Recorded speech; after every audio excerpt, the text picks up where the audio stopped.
So I wanted to talk about Xbox and the future of Xbox and where they're at right now, because I gotta be honest with you, it's pretty shocking to see what's happened, especially, the conversations being had in the gaming community about Phil Spencer and Xbox. So we're gonna talk about it because it's really bad. Phil Spencer went on the Kinda Funny Xcast and he was talking about what happened with Redfall. He said his technology team, the Xbox technology team, never got a chance to work on it. So, you kind of had a situation where the game was just not really ready to release. I mean, it was ready enough to release, they felt, but it just wasn't, the vision wasn't completed, I think is what he said. And, it feels like Phil Spencer is trying to shield Arcane as much as he can from the damage that was done by releasing Redfall. And I can tell you right now, firsthand, Redfall, I played this game, it's a terrible game. Redfall is I have 10 hours in this game, it's terrible. The economy system really ruins this game. Hit reg is terrible. The angler vampires are really dumb, they just one-shot you. The world is dreary and empty. The cars explode after 2 bullets. The physics are just awful. I mean, Redfall truly is a terrible game. One of the worst games I've ever played. And so now we're in a position where Phil Spencer kind of has to defend himself, defend Xbox, defend the future of the brand, and give people some confidence. And what he says is incredibly interesting. So he goes on the Kinda Funny Xcast. He talked about the technology team being not being able to work on Redfall, but he also mentions, the console war. And the console war is something that I don't think too many people are invested in. I mean, I have seen some people on Twitter, partake in the console war. I've seen the Xbots and the Sony ponies, and it's kind of hilarious seeing that in 2023, because who cares? But ultimately, yeah, Phil Spencer has talked about the console war, and he has my thoughts on it as well. He doesn't really care about the console war anymore. He's not trying to, beat PlayStation and beat Nintendo anymore. He's really just trying to create Xbox's own space in the market so that it can exist in the future. I agree with that. I think that's what Xbox should do. I don't think they're ever gonna, take out PlayStation, and I just think in general those days are over. The days of, it's the console war and you got to try and beat PlayStation and PlayStation's got to try and beat Xbox. I just think that's silly. People are just living in 2012. I mean, those days are just done with. I think they all 3 brands, Xbox and Nintendo and PlayStation, can exist simultaneously and in harmony. But Phil Spencer goes on to say that, if you think creating good games, quality games, even if Starfield was an 11 out of 10, is going to get people to sell their PlayStation and come to Xbox, well, then you're wrong. And that's the statement that has people really, really heated. So essentially what he's saying is, if I create good games, people aren't going to just sell their PlayStation to come to Xbox. And he's right, but he's also wrong, because yeah, nobody's going to sell their $500 console to go buy another one so they can play an Xbox game. That's not going to happen. But people will buy an Xbox so they can play your games. That's how you sell consoles. That's how you get people to subscribe to Game Pass. This is a pretty standard thing. You create games. If the games are good, people will buy your product so that they can actually play the games. I'm not sure why Phil Spencer made that comment. It seems really tone deaf. The idea that it kind of says a lot about Xbox too. I mean, if you say something like that, you're basically admitting, yeah, we're not necessarily caring about creating quality games. And look at Halo, look at Gears of War, look at Redfall. These games are all examples of you not caring about the quality of the game, and then the game coming out terribly, and then you have to go on this apology tour where you have to say, I'm sorry, we're gonna work on the process, future's really bright. We've heard this from Phil Spencer so much, and it's like, at what point do you just change the way you're doing things? I mean, look, let's just take a quick summary of what's happened since this generation started. They showed us Fable, but then I think that studio actually lost a bunch of people so that they could go create a new studio, and I'm talking about Playground Games, by the way. They lost a lot of people, and then now they have to go make a new studio, or at least that's what the people who left Playground are doing. And now Playground Games, nobody knows what's going on with Fable. Perfect Dark had to bring on Crystal Dynamics to help them, because the initiative, the studio that was built up from the ground, just had a lot of controversy going on, and people just weren't on the same page. So Perfect Dark was a mess. So now Crystal Dynamics is making the game as well. So that's not a good look. 343 contracted workers and had a terrible engine to try and launch Halo Infinite. They were talking about the feasibility of having Slayer. They were talking about, if they can even have certain game modes in the game. So 343 ended up firing a lot of people. Joseph Staten left. Bonnie Ross is fired. 343 is just in chaos right now. And so you look at, and now Redfall with Arcane. Arcane makes Redfall. The game is terrible. Nobody likes it. And boom, now you're in a position where you have to go on another apology tour. Phil Spencer saying that statement about, hey, quality games aren't going to get people to sell their, PlayStation and buy an Xbox is a self-report, because it just shows exactly why Xbox has been third place.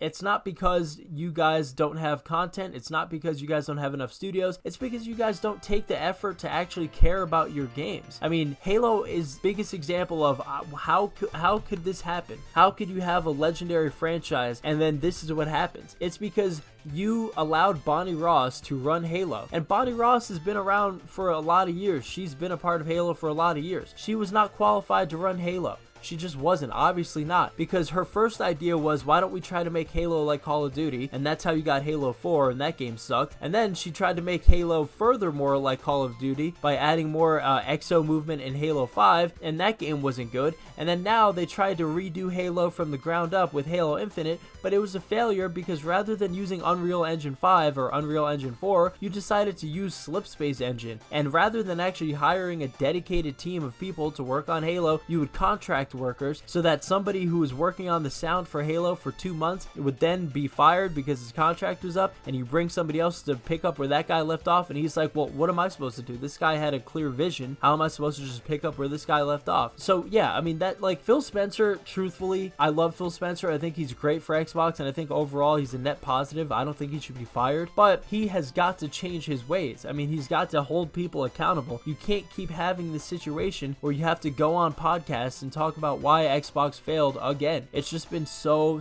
deflating. And as somebody who has had Game Pass for 10 years now, I can tell you there's not been one game on Game Pass that I would recommend you to go play. Seriously, there hasn't been a game where it's like, you gotta go play this. If you want to check out Psychonauts 2, that's fine. If you want to check out Hi-Fi Rush, that's fine. If you want to check out Forza Horizon 5, that's fine. But there hasn't been a game like Super Mario Odyssey. There hasn't been a God of War. There hasn't been that type of a game. I actually saw on Twitter as well, Xbox hasn't had an exclusive game be nominated for Game of the Year in 10 years. That is terrible, man. Think about what's happened in 10 years. Breath of the Wild redefined the gaming industry. Super Mario Odyssey redefined platformers. God of War, Horizon Forbidden West, and Horizon Zero Dawn redefined the single-player games. Death Stranding. I mean, we've seen so many legendary games from PlayStation and Nintendo, and what has Xbox had? Well, nothing. I mean, they had Gears of War 5, which I liked, but it failed, and now it's dead. And they had Halo Infinite, and that was a colossal failure. Even down to the 2020 E3 showing of it. People just made fun of it. It looked terrible, and it's like, what? How can this happen? How can this be so bad with Xbox? So now I want to talk about the future of Xbox and where this all leads, because I kind of got my rant out of the way. The future of Xbox is still bright-ish. I mean, they do have a lot of games that everybody is interested. Starfield is interested in.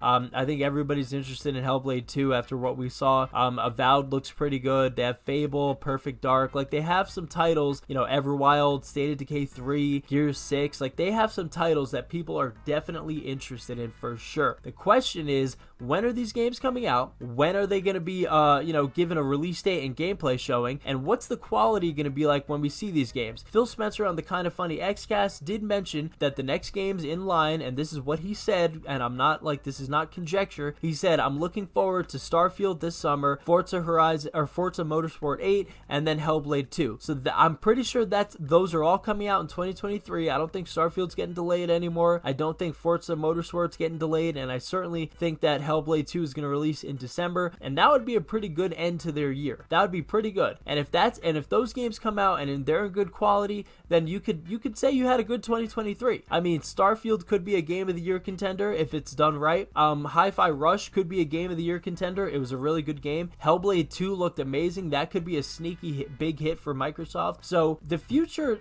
does still have hope, but we need them to actually focus on the quality of these games. Now, I also want to say that they need to improve their process of making games. This is what Phil Spencer said on the Kinda Funny Xcast, but he actually needs to do it. Now, whether that's changing Matt Booty's position or giving him more help, you have to do it, because I'm tired of seeing headlines every other month. Hey, did you realize that the studio who's making making Perfect Dark lost half of their people. Hey, did you realize Playground Games lost half of their people? Oh, turns out Rare is having a big issue with their game Everwild. Oh my gosh, Gears of War is X amount of years away because of why. It's just so ridiculous that every single negative headline is geared towards Xbox, and I really want to see them improve this just situation that they're in. Now lastly, I'm not sure if I said this earlier in the video, but I will say I do not think Phil Spencer should be fired. The Xbox consoles are still selling more than any other Xboxes ever, including the 360. Game Pass is still getting close to like 34 million subscribers. So it's still it's not dire. It's not like Xbox is on life support like they were on the Xbox One era, but it's just frustrating because they should be doing better given the money spent and the investment. And I think that's what is getting people upset. Xbox has invested a lot of money. Look at the Activision deal. I mean, that's $70 billion. They've invested so much money, and we still have yet to see the fruit of that investment. So that's what people are waiting on. Hopefully Microsoft can do that. I think Phil Spencer is still the right guy for this job, but he has to hold people accountable, and he has to get everything in order. Halo, they should be working on a new Halo game. We should be getting new updates on Gears of War 6. I don't know what's happening with Fable, but hopefully it's good things. This showcase that's going to happen in the summer, hopefully it's a good showcase and we see some gameplay of Perfect Dark and Fable, Avowed, Hellblade 2 this holiday, Starfield, and I'm going to end it off this. Starfield is the most important game Xbox has ever released. It is the most important game. I want people to understand this. Starfield is the most important, it's the biggest, it is the most pressured game Xbox will ever release. You can talk about Halo 1, 2, or 3. You can talk about Gears 1, 2, or 3. You can talk about the Forza games. This is going to be the defining game for Xbox. If Starfield is a hit, if Starfield is an 11 out of 10, then Xbox will have a huge win and a huge, it'll be like a savior for them. It'll be like, oh my god, finally Xbox had their moment in the sun. If Starfield is buggy and it's anything like Redfall, which I have no reason to believe it will be because it's two different studios, two different teams, but if it's anything like Redfall or anything mid, Xbox is going to have a lot of dire consequences because of that. They are banking a lot on Starfield. All of their eggs, in my opinion, are kind of in this basket. If they can release Starfield and it lands perfectly, the future looks much brighter because then you have Hellblade 2, which I'm confident in. You have Forza Motorsport 8, which looks good. You have Avowed, which I'm confident in. I think Obsidian's a great studio. So yeah, the future looks much brighter, but it all hinges on Starfield, and I can't wait to see what happens. So what do you guys think about this though? What's your take on the future of Xbox? Do you think Xbox is dying? Do you think they should go third party, or is Xbox doing just fine and you think that Starfield is going to end up living up to the hype? Let me know in the comments section down below. Thank you for checking out this video. Please consider liking and subscribing for more content like this, and I will be back with some more content very soon. Peace.